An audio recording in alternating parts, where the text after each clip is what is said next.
Yikan a été fondé en 1920 par Wang Xiangze. En ce qui concerne la signification des mots Yikan, Y qui signifie essayer, réfléchir ou vouloir, et il ne devrait jamais être traduit par intention. Kan signifie point, dans le sens d'un combat, en tant qu'arme. Ainsi, Yikan devrait être interprété comme une boxe de la pensée ou une boxe mentale. Yikan peut parfois également être désigné sous le nom de Tacheng Xuan ou de Dacheng Kan, ce qui signifie dans ces cas-là à l'art de la grande réalisation.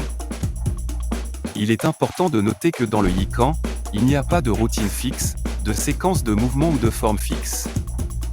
En tant qu'art martial interne, il est étroitement associé à la médecine traditionnelle chinoise et aux médecines alternatives dans le traitement des maladies.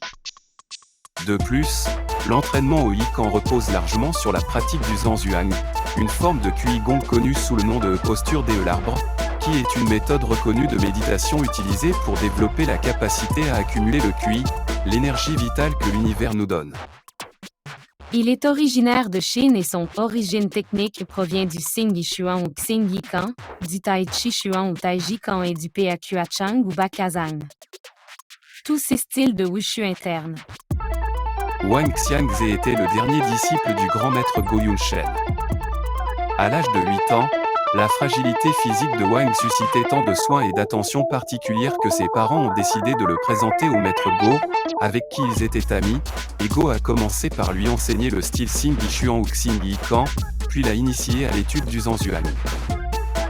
En 1913, à l'âge de 27 ans, Wang Xiangze est devenu un pratiquant remarquable et a été nommé instructeur en chef de combat de l'armée chinoise à Beijing, assumant cette responsabilité jusqu'en 1918.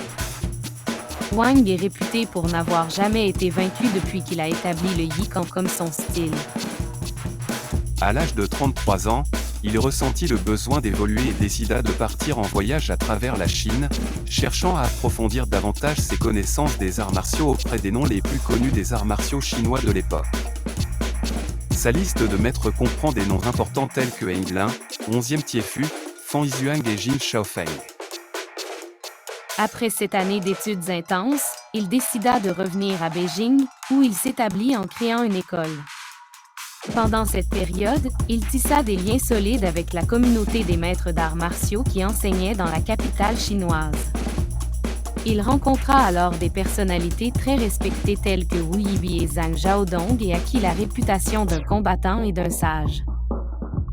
Son principe ou concept est d'utiliser le Qi ou Qi, l'énergie universelle, comme pierre angulaire du développement du plein potentiel physique et mental de l'être humain, et d'utiliser des mouvements faciles à réaliser et efficaces.